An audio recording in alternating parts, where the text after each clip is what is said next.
just got here. Oh, okay. But so far, smaller than San Diego. More manageable? A little bit Less easier, hectic? yeah. Well, less like walking from hotel to restroom. Right. So it makes heels an easier task. Fair enough.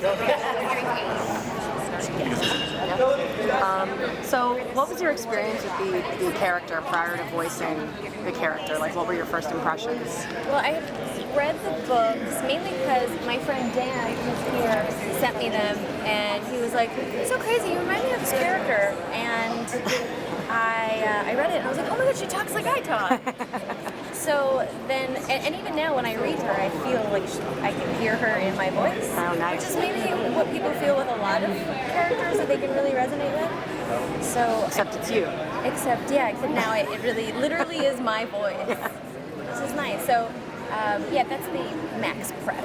Yeah. I did. Just read the comics, and then for the audition, I always just like went in feeling like I got this. You know, some jobs you really have to like do research for. And this was just like, just bring your silliest, most optimistic, most joyful self. Fabulous. That's a nice brief. Yeah. It's also like good for your mental health to play someone who you want to be more like. Yeah. You know, it's kind of like using that TED talk on like posing, like power posing. Power pose. Yeah, The that's fake kind it till you make it Yeah. way to be happy. Yes, exactly. So like pretending to be Doreen is a great way to act as happiness. What's the most challenging part of voice acting? Well, for this character specifically, there's a lot of fighting. So grunting is just a bizarre thing to do when you're alone in a dark room. Not very natural. Yeah, not an easy ride. But also, there's like literally doing fights. It's a lot easier than actually having to do stunts, but you're still like kind of imagining throwing yourself up against the wall. So there's a lot of like, you know, and like literally, I'm not the only actor that said this, but like we've heard our necks doing voice acting. Awesome. Well, we know that Squirrel Girl is a character that most people love, so what makes her so relatable to everybody? I think it depends on what people see in her that they feel resonates with them. For me, Squirrel Girl is super relatable because I do believe that her mission statement is to make the world a better place. And I feel that too. And I think you can really see it in Marvel Rising because so many of the characters have that similar goal. At least me and Kamala have that similar goal, you know? And that's what's valuable also about the diverse. I think like the mission statement behind Marvel is also the same mission statement behind Squirrel Girl, is also the same mission statement behind me, which is like, how do we use what we got to improve the quality of the world? And I think that's something that I'm really fun. And that's what's really cool too about making this show that has a very female majority cast and has a lot of diversity, is that people are now seeing themselves in these characters, which you know, the relatability of all of them, which is really just a testament to the writing.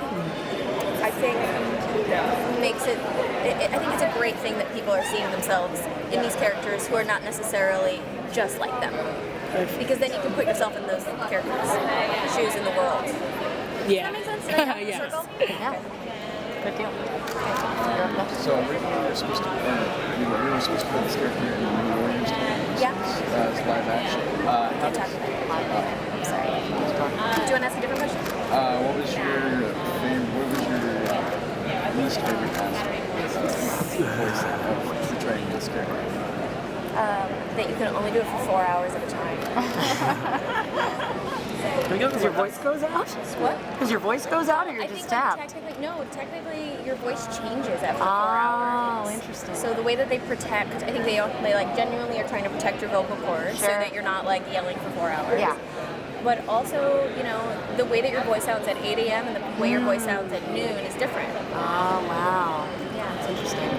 Have they briefed you on your version of Squirrel Girl's full power set? Like, or is she Have still they developing? briefed me? If they told you, like, does she talk mean, to have I read the Squirrel comics? to more squirrels, or what I mean is, like, what is her powers, her full set of powers? Because it's only 2 episodes so far, and Yeah. I'm just curious about seeing more, what we could, if we could Well, see she has more all of the her. powers of a girl and all the powers of a squirrel. Yeah. She does have a best friend named Tippy, Yeah. who she can talk to, and she can talk to all of the squirrels. She's also incredibly strong and agile, but I really think her greatest strength is how optimistic and resourceful she is. She can do a lot with, like, you know, considering she's not the strongest character in the Marvel Universe, she's also the most unbeatable character in the Marvel Universe. Yeah. That's canon. So, Yeah, no, I apologize. I didn't mean Yeah. it that way. I meant, like, I was Yeah. looking forward to seeing more of her powers, and I wanted to hear, like, more of what we could probably expect from it. Because in the comics she does, like summons all the squirrels and does, like, amazing things, Yes. and I'm looking forward to seeing that. she does do that in the film and the series. Yeah. So you will be able to see that. Cool. Yeah. So, I'm a comedian cosplaying as a reporter right now. I do comedy. Oh, I'm yeah, a that's. comedian cosplaying as a person. But you're, Yeah. but you're kind of coming up through improv and sketch and doing having a comedy base. I think gives you a different approach to coming into stuff like this than a drama base. For sure.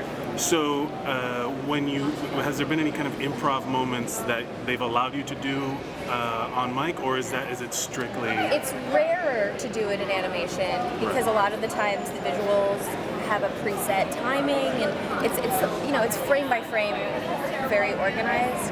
Whereas in the live action version of New Warriors, there's a ton of improv. You have to match the flaps of the You don't voice. have to Yeah? always match. That's the- an you anime don't- thing. Yeah, you don't always have to do that. Although it does have an anime style to it. Yeah.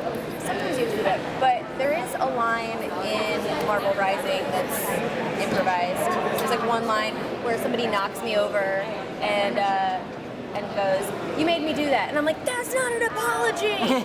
And that's the only line that I got to. So you got improvise. snuck something. I got one bit of like my Artur in there. Yeah, because this is kind of a dream job for someone who does characters or voices. It's like they just pay you to just go on a mic. Like people ask me, my favorite actor is Bugs Bunny. That's like because Mel Blanc had done so many millions of voices and could do different characters. So I'm getting the hurry up sign. Do you have anyone that you listen to or someone that inspired you in terms of voice acting that you would not try to emulate, but just kind of appreciate their take on doing voice acting? Yeah, D. Bradley Baker is a legend, right? And he also voices Tippy. So He does Tippy? he does Tippy Toe. So being in the room with him is very inspiring because he's such a master. The guy like literally knows how to deform his face and use his hands to get sound out. I which talked is to him some- yesterday for the Lego DC villains, and he did a bunch of sound effects and drove us all crazy at the Yeah, table. I mean he's phenomenal, and so there are times between sets where I can question him and get all sorts of advice from him. But yeah, I feel very lucky to even have a moment to ask him a question about his snarls and tweets. Thank you very much. So most of my peers, myself included, really bonded to the voice performances of our favorite animated characters from childhood. And I wondered, how do you feel that responsibility? How do you carry that coming up to the mic for this character? That's going to be that for a lot of kids. I'm down. Yeah. I can do this. Yeah? Yeah, I'm like down for Did you this dream about it as a responsibility. kid? Did you try voices on ever? I did more drawing when I was a kid than voicing. Okay. I was really into art, so I remember drawing a lot of the cartoons that I loved. But I never really, I don't think I really understood how the animation biz works. I'm gonna wrap it. I don't think I really understood that there was like a person behind that doing the voices. It was just So I them? didn't know. Yeah, I don't think I really thought about it that much. But now that I'm doing it, I realize that I would be making little me very proud. Excellent. Thank you so much. Thank you. Thank you.